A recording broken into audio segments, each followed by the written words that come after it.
Hi everyone, welcome back. This is part 1, section 4 of my video series. I wish I had watched this video when I started to learn about AI. In the prior videos, we covered the basics of calculus and dipped our toes in how we might go about doing neural networks with a computer. We're doing explain-03 in the Simple Llama repository. And let me load it up for you. In this first portion, we're doing the exact same thing as we did in explain-00.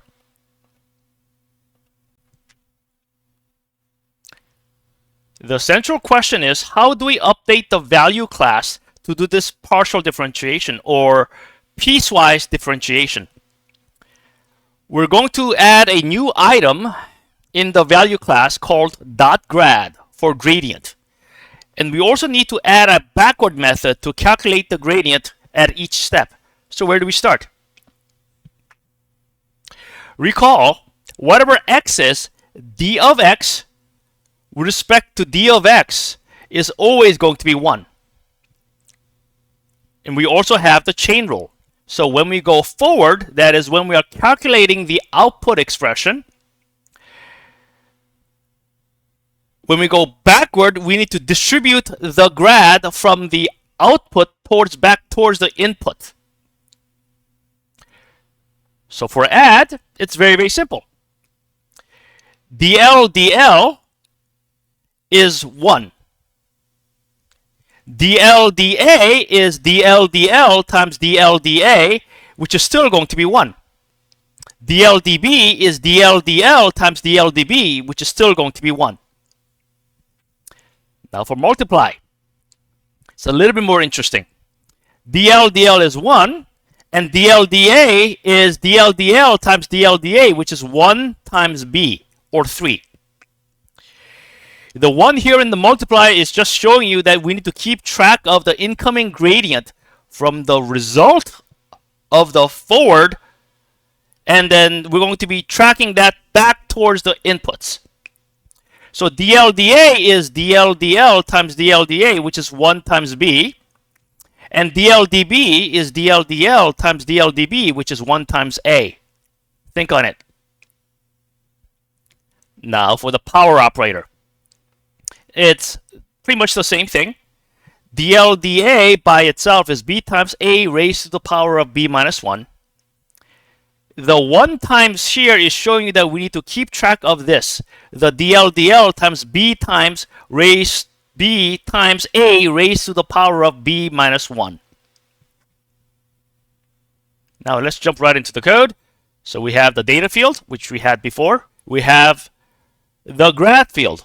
And since value is just singletons, meaning single scalars or just single numbers, we're always going to have a scalar value for grad.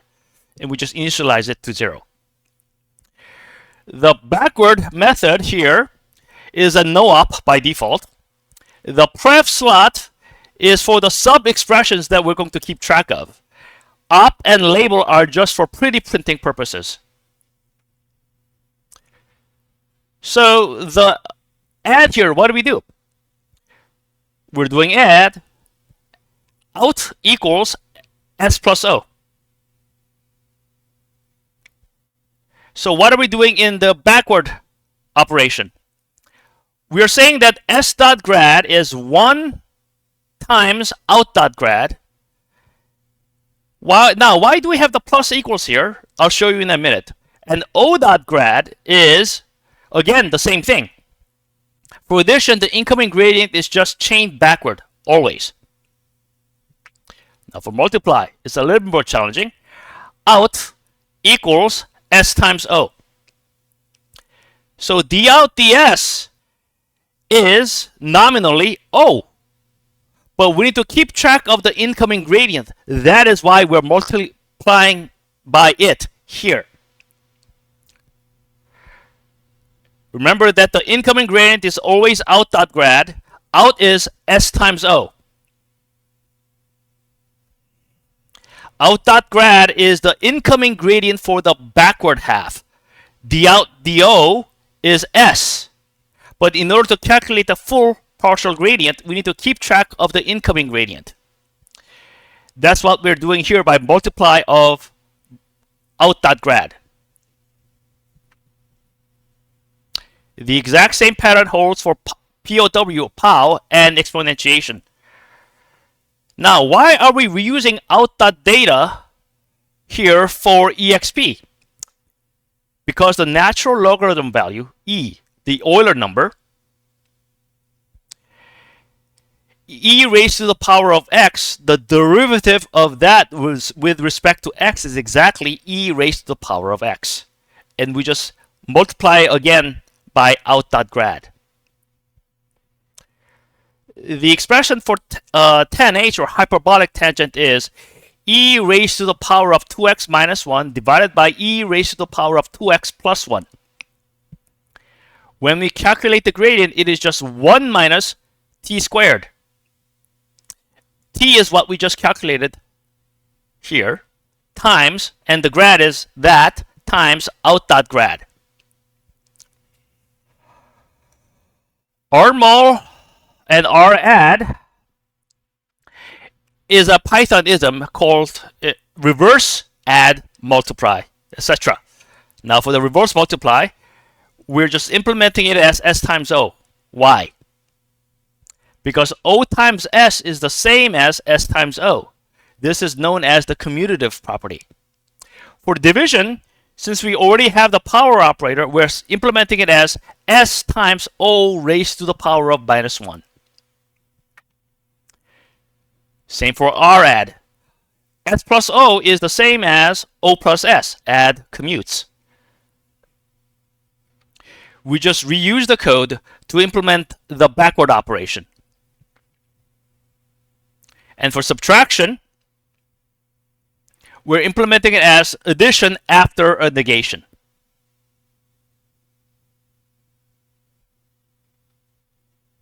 Now for the main backward function in value. We have an array topo and a set called visited. We initialize the topological sort to an empty array, and we have an empty visitor set.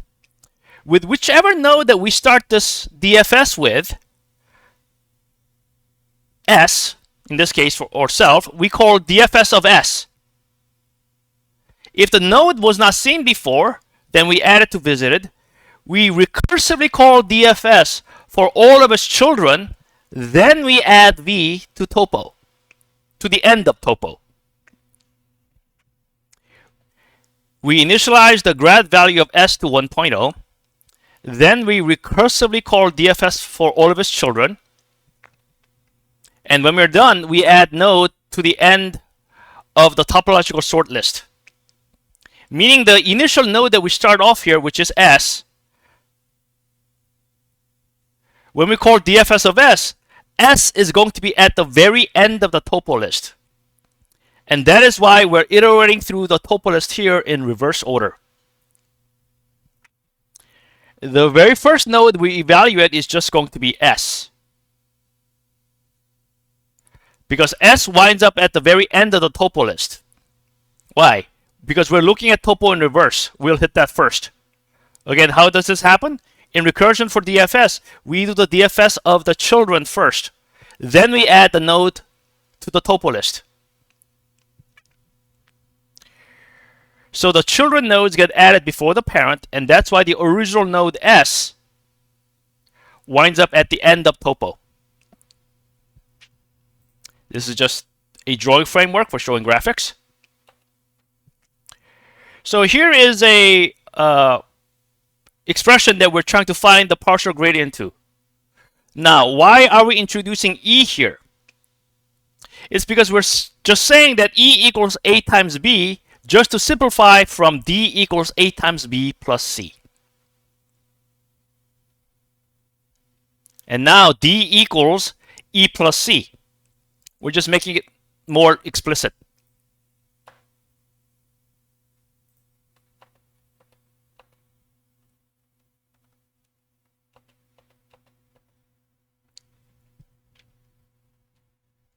Here, f is initialized to minus 2, And the final value L is D times F. And now we execute this, and the final value is minus 8. Now I'm going to uncomment these lines to show you the backward. Let's just make sure that the basic stuff is what we expect. For example, if L is 2 plus 3, what are the expected gradients? Okay.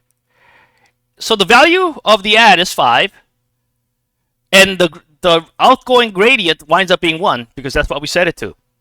And remember, for addition, the gradient just flows backward, and A and B both have grad values of 1.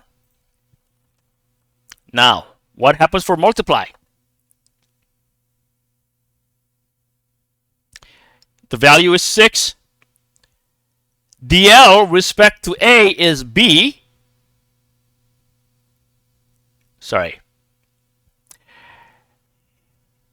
And dl respect to B is A.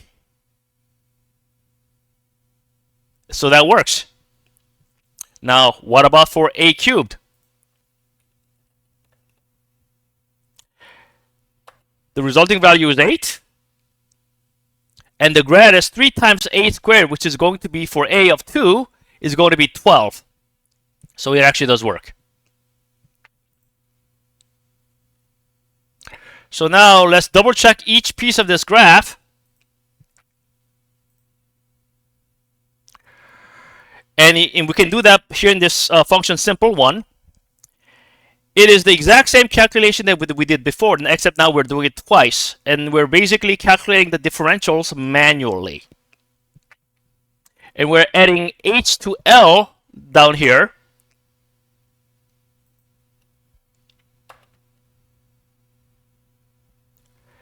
Now we're calculating dl. As you can see, dl is 1, or very, very close to 1, which is what we expect.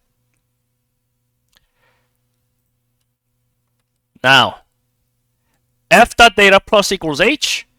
So now we're trying to calculate the derivative of L with respect to f. It should be close to 4. And lo and behold, it is. Now let's calculate it with respect to D.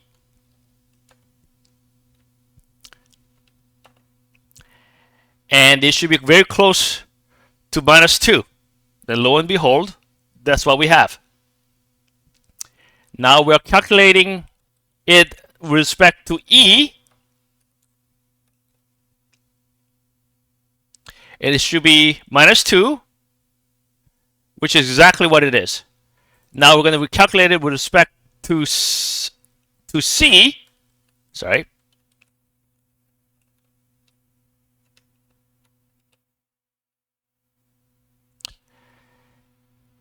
And this value is going to be minus 2 once again. Now we're going to calculate it with respect to B.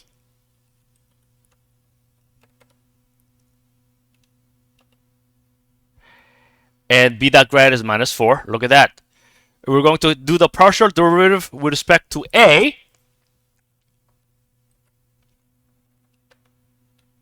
It should be close to 6.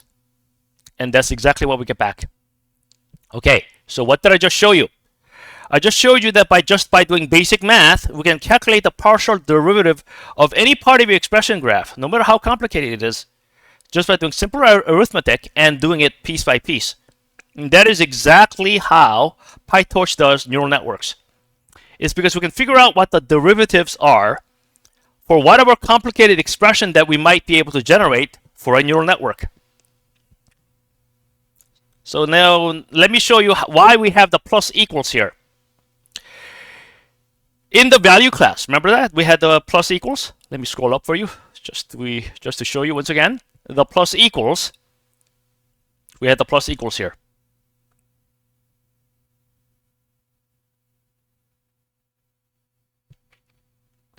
Now scrolling back down.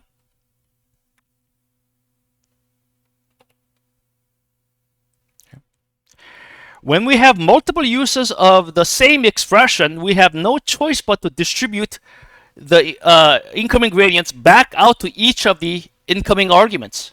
That's why there's a plus equals. That's literally the only reason. So now let's just do the backwards operation. As you can check this manually, just like what we did with simple 1. I'll guarantee you will get back the exact same result.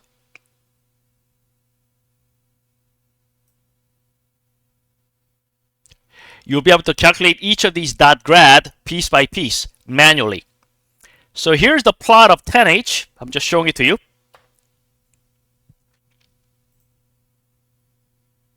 And this portion, this is a very, very stripped down neural network.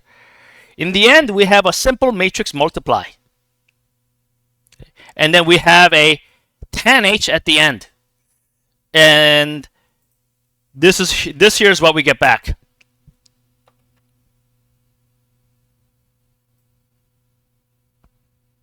Okay. So the final value is 0.7071. And the grad values for most of these guys is going to be 0.5. So I picked this value BB specially so that the grad values comes out looking nice. So what did we do so far? We basically added another 20 or 30 lines of code, and just from that we're able to do backpropagation. So in this portion, what we're doing here is we're basically removing 10H and replacing it by the explicit formula. So and I just want to show you that the code that we have is actually correct. The gradient of x1 should be minus 1.5. And they both agree. Gradient with respect to x2 is going to be 0.5. The gradient with respect to w1 is going to be 1. w2.grad is going to be 0.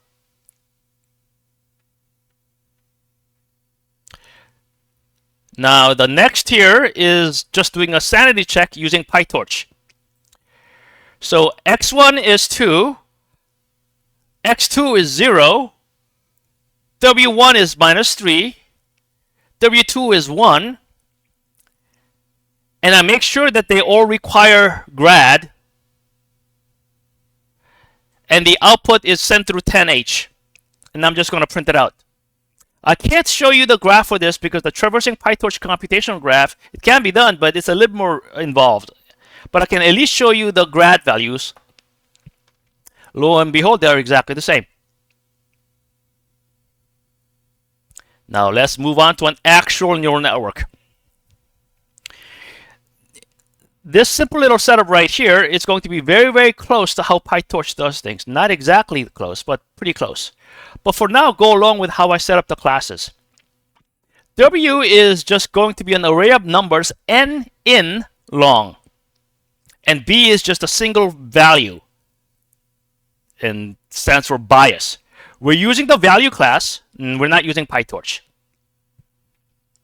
In double underscore call, we do one column of a matrix times vector. Then we call the activation function tanh,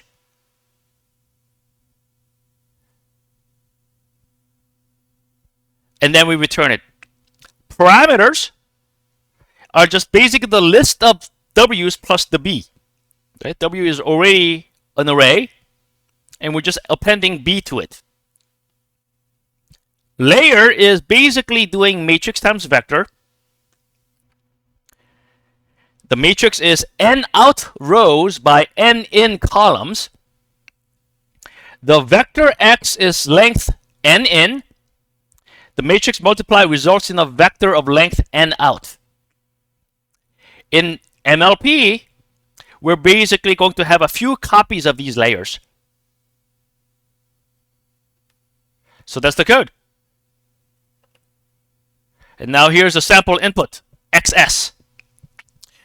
We have 4 inputs and 4 outputs, or 4 rows and 4 columns. Each input is going to be a vector of 3 elements. And there are 4 rows in XS.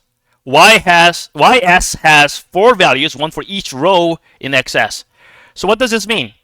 It means that if the input is row 0, we expect the neural network to output 1. If the input is row 1, we want the neural network to generate a -1. If the input is row 2, we want the neural network again to output -1. If the input is row 3, we want the neural network to generate 1. Now what we're going to do is we're going to initialize a multilayer perceptron. The 3 here in the MLP is the number of inputs. We want that to match the number of columns in XS. 3 columns, 3 inputs. And this is a 3-layer multilayer perceptron because we have 3 numbers in this array. It's basically with 4, 4, 1 as the hidden dimensions. So each of the layers are of the shape 4 by 3, 4 by 4, 4 by 4, and 1 by 4. The number of rows in each matrix equals the length of the resulting vector that gets sent over to the next layer. Okay, so MLP, we have 3 columns here, and the number of output rows is going to be 4. Okay, and in layer 1, we have a 4 by 4, and the number of outputs is going to be 4.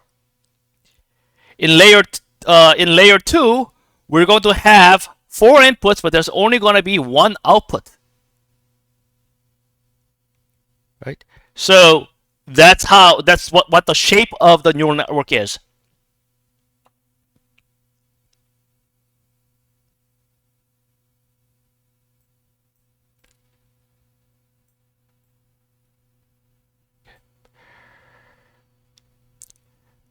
Now the computation graph, as you can see, looks a lot more complicated.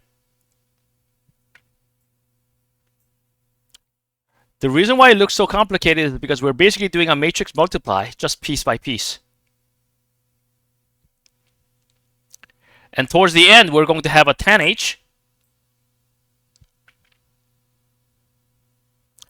We're evaluating the neural network with respect to each of these XS's or X sample. So the value that we got back was what? Roughly about 0.4, which is, again, not great because we sent in the first row. We expect it to be 1. So what are we doing here? What we need to do is we need to figure out what the error is with respect to each of these inputs X, and that's what we're doing, exactly that. We're doing a mean squared error loss. And the loss that we get back is a 6, which is pretty bad. We want the loss to be as close to 0 as possible. And now, as you can see, the computation graph is absolutely huge. It's gigantic.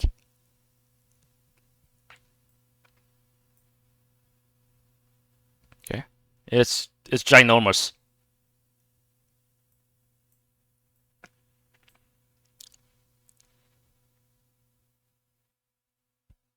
Okay, moving on to the next one. Now that we did backward, I can show you what the .grad fields are. These are each of the datas and the individual grad values. Data and grad. Data and grad. In this thing, what we're doing is we're going to now manually modify the parameters by adding a small negative fraction of the gradient to the data.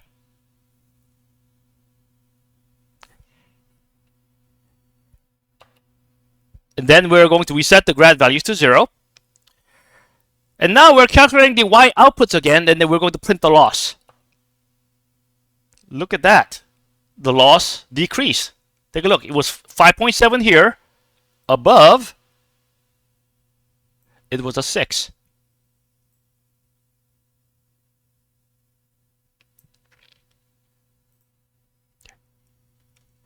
Let's do a few more of these manually. For each iteration, we're going to add a small negative fraction each of the dot grad values to the data. Why negative?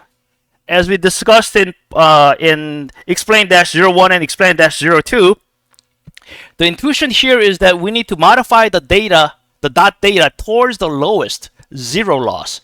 And that means if the slope is negative, we're going to increase the dot data by a small fraction of the dot grad. If the slope is positive, we're going to increase the data by a small fraction of the dot grad. Let's summarize. I just showed you how neural network training actually works. The neural networks for LLMs are just way, way bigger by a factor of 1 billion or more. But this in principle is exactly how neural networks are actually trained. Okay, look at that. Loss decreases. Look at that. Loss decreased again. Okay. Now let's just do 20 steps. And then I'm going to print out the loss after each round of training. It starts with the same losses values that we saw before. I'm going to show you.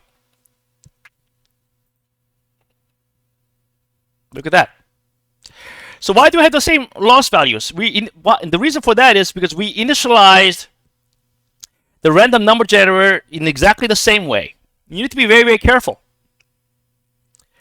When you use random numbers, you need to make sure that you know what seed you're starting off with, and you need to also understand what order of operations are being done.